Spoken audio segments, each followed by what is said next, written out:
गौतम बुद्ध की प्रेरणादायक कहानी। कई सदी पहले की बात है। नेपाल के लुम्बिनी नामक स्थान पर राजकुमार सिद्धार्थ नामक एक राजकुमार उत्पन्न हुए थे। उनके पिता का नाम शुद्धोधन था और माता का नाम माया था। सिद्धार्थ का जीवन आरामदायक था, लेकिन एक दिन उन्हें जीवन के असली राज्य की तलाश में जाने का इरादा हुआ। सिद्धार्थ ने गहरे ध्यान में रहकर सबके दुखों की समझ प्राप्त करने का निर्णय किया। एक रात उन्होंने अपने पैलेस को छोड़कर रात के अंधकार में निकल पड़ा और समस्त संसार में फैले दुखों से मुक्ति प्राप्त करने का संकल्प लिया। उन्होंने वृक्ष के नीचे बैठकर अत्यंत गहरे ध्यान में चले गए। उनकी तपस्या ने कई महीनों तक चली और उन्हें समस्त जीवन की सत्यता का बोध हुआ।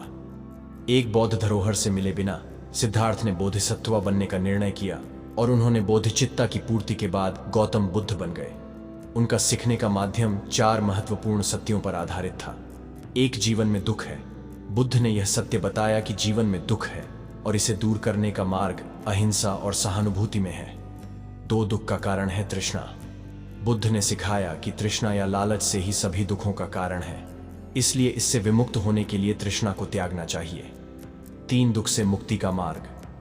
बुद्ध ने दुख से मुक्ति प्राप्त करने के लिए अष्टांगिक मार्ग 8 मार्ग की प्रशिक्षण दी, जिसमें शील, नैतिकता, समाधि, ध्यान, प्रज्ञा, ज्ञान, ध्यान, सम्यक्त्व, योग्यता, समाधान, उदारता, प्रयास और समाधान, मानवाधिकारिकता शामिल थे।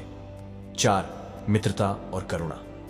बुद्ध ने सिखाया कि सभी जीवों के प्रति मित्रता और करुणा बनाए रखना अत्यंत महत्वपूर्ण है।